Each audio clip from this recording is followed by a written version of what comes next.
स्वागत है आपका इस खास विश्लेषण में। आज हम जिस केस स्टडी पर बात करने वाले हैं उसका नाम है यमलोक ऑपरेशंस। अब आप सोच रहे होंगे कि यमलोक ये तो कोई पौराणिक कथा है। बिल्कुल, लेकिन जरा रुकिए, इसे सिर्फ एक कहानी समझने की भूल मत कीजिएगा। अगर आप इसे एक कॉर्पोरेट लेंस से देखें तो ये असल में संगठनात्मक विश्वसनीयता, हाई स्टेक्स टीम डायनामिक्स और लीडरशिप का एक बहुत ही शानदार उदाहरण है। तो चलिए देखते हैं कि आखिर एक पौराणिक कथा हमें आज के मॉडर्न वर्कप्लेस और लीडरशिप के बारे में क्या नया सिखा सकती है। शुरुआत करते हैं एक बहुत ही बुनियादी सवाल से। जब कोई एकदम परफेक्ट फ्लॉलेस ऑपरेशन अचानक से फेल हो जाता है तो उसका असली कारण क्या होता है? क्या बाहर से कोई खतरा आता है या फिर टीम के अंदर का अपना ही अहंकार उसे डुबो देता है? हर मैनेजमेंट, हर लीडर को कभी ना कभी इस सवाल से जूझना ही पड़ता है। आज हम देखेंगे कि कैसे यमलोक का ये केस स्टडी इस सवाल का एक बहुत ही स्पष्ट और सच कहूं तो काफी चौंकाने वाला जवाब देता है। तो आज के इस विश्लेषण में हम क्या क्या कवर करने वाले हैं? सबसे पहले हम देखेंगे एक क्रिटिकल ऑपरेशनल ब्रेकडाउन को, उसके बाद लीडरशिप के अहंकार का क्या खतरा होता है, एक अप्रत्याशित रिप्लेसमेंट की भर्ती कैसे उल्टी पड़ सकती है, असंगतता यानी इनकंसिस्टेंसी कैसे लक्ष्यों को बर्बाद करती है, टूटे हुए रिश्तों को कैसे सुधारा जाए और आखिर में कैसे आपसी एकता बाहरी तोड़फोड़ को हरा देती है। तो चलिए सीधे हमारे पहले पॉइंट पर चलते हैं, क्रिटिकल ऑपरेशनल ब्रेकडाउन। इमेजिन कीजिए, दो लोग जो सालों से एक साथ काम कर रहे हैं, उनके बीच अचानक से हताशा बढ़ने लगे तो क्या होता है? संवाद का स्तर एकदम गिर जाता है। हमारे केस में चीफ एग्जीक्यूटिव यमराज अपने सबसे पुराने फ्रंटलाइन कर्मचारी महेश पर भड़क जाते हैं और कहते हैं, आप बूढ़े हो गए हैं, आए दिन गड़बड़ करते हैं। इसके जवाब में महेश भी चुप नहीं रहता। वो सीधा यमराज को आस्तीन का सांप कह देता है। आप देख रहे हैं, यहां कंस्ट्रक्टिव फीडबैक की जगह सीधे सीधे पर्सनल अटैक्स ने ले ली है और वर्कप्लेस में प्रोफेशनल कम्युनिकेशन का ये पतन, ये असल में ऑपरेशनल विफलता की सबसे पहली सीढ़ी होती है। और यहीं से शुरू होता है हमारा दूसरा हिस्सा, लीडरशिप के अहंकार का खतरा।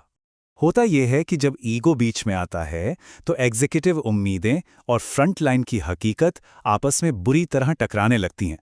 एक तरफ यमराज हैं जो ये उम्मीद लगाए बैठे हैं कि भाई बिना किसी शिकायत के काम एकदम 100% परफेक्ट होना चाहिए, और दूसरी तरफ महेश की अपनी फ्रस्ट्रेशन है। उसे लगता है कि मैनेजमेंट की हर गलती का ठीकरा बस उसी के सिर फोड़ा जा रहा है। एचआर डायरेक्टर चित्रगुप्त ने बीच बचाव करने की, मध्यस्थता करने की पूरी कोशिश की, लेकिन कोई फायदा नहीं। दोनों ही पक्ष अपनी अपनी जिद पर अड़े रहे। तो कुल मिलाकर ये जो पूरी कैट फाइट थी ना, इसने एक बहुत ही मजबूत और लेगेसी पार्टनरशिप को हमेशा के लिए तोड़ दिया। और ध्यान देने वाली बात यह है कि यह कोई टैलेंट या क्षमता की कमी नहीं थी, यह महज एक ईगो का टकराव था। आप ये सोचिए, किसी भी संगठन के लिए इससे बड़ा झटका क्या हो सकता है कि उनका सबसे भरोसेमंद, सबसे पुराना कर्मचारी महज एक ईगो क्लैश की वजह से अपना पद छोड़कर चला जाए। अब जाहिर सी बात है, जब पुराना कर्मचारी जाएगा तो काम तो रुक नहीं सकता ना, नया तो लाना ही पड़ेगा। और यहीं आता है हमारा तीसरा पॉइंट, एक अप्रत्याशित रिप्लेसमेंट की भर्ती। तो एचआर ने शुरू की रिक्रूटमेंट प्रोसेस। कई सारे दिलचस्प उम्मीदवार सामने आए। सबसे पहले आए चटर मटर। भाई, एनर्जी तो इनमें कूट कूट कर भरी थी, लेकिन दिक्कत ये थी कि ये बहुत ज्यादा बातूनी थे। अब हमारे काम में ये तो बड़ा रिस्की हो सकता है। फिर आए गिरधर।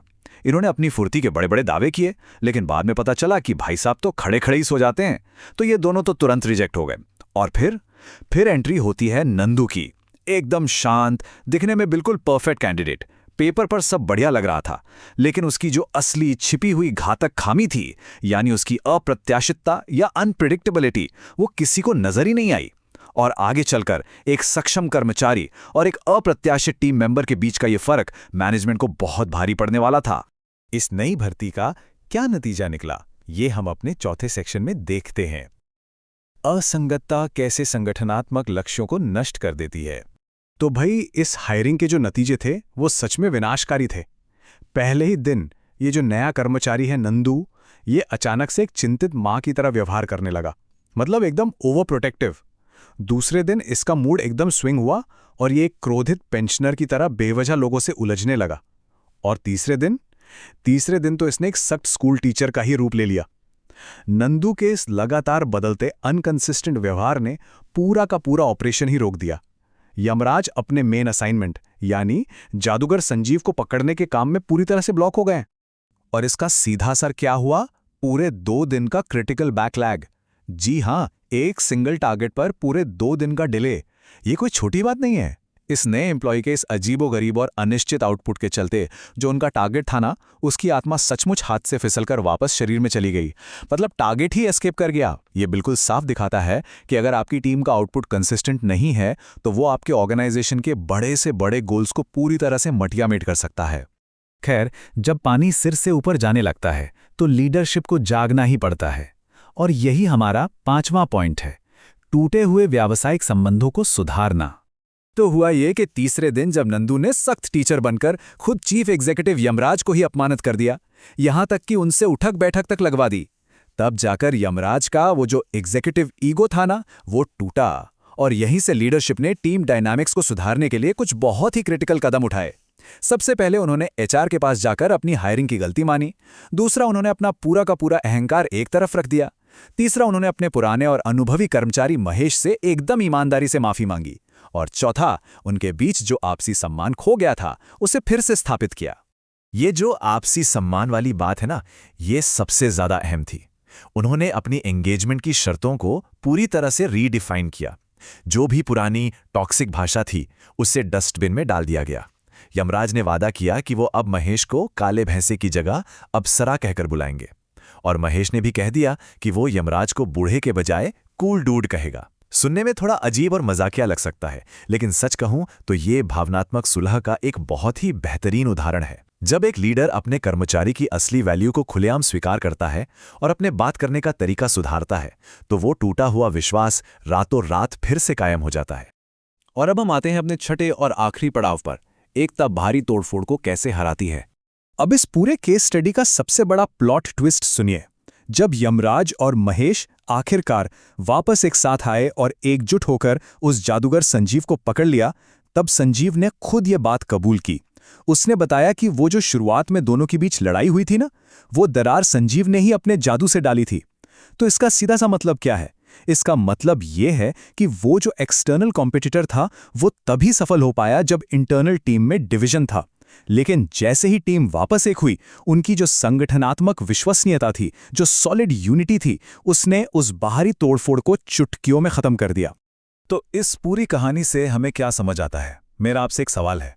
अगर किसी संगठन के अंदर के रिश्ते, वहां के आंतरिक बंधन टूट चुके हैं, तो असल में वहां तोड़फोड़ करने वाला कौन है? कोई बाहरी कॉम्पिटिटर या खुद लीडरशिप का अपना अहंकार? ये केस स्टडी हमारे लिए एक बहुत ही पावरफुल रिमाइंडर है कि बाहरी खतरे हमेशा तभी कामयाब होते हैं जब हमारी खुद की अंदरूनी टीम की एकता टूट चुकी होती है। ये एक ऐसा सवाल है जो किसी भी लीडरशिप को अपनी टीम डायनामिक्स और ओवरऑल विश्वसनीयता के बारे में बहुत गहराई से सोचने पर मजबूर कर देता है। हमारे इस विश्लेषण में आज साथ जुड़ने के लिए आपका बहुत बहुत शुक्रिया।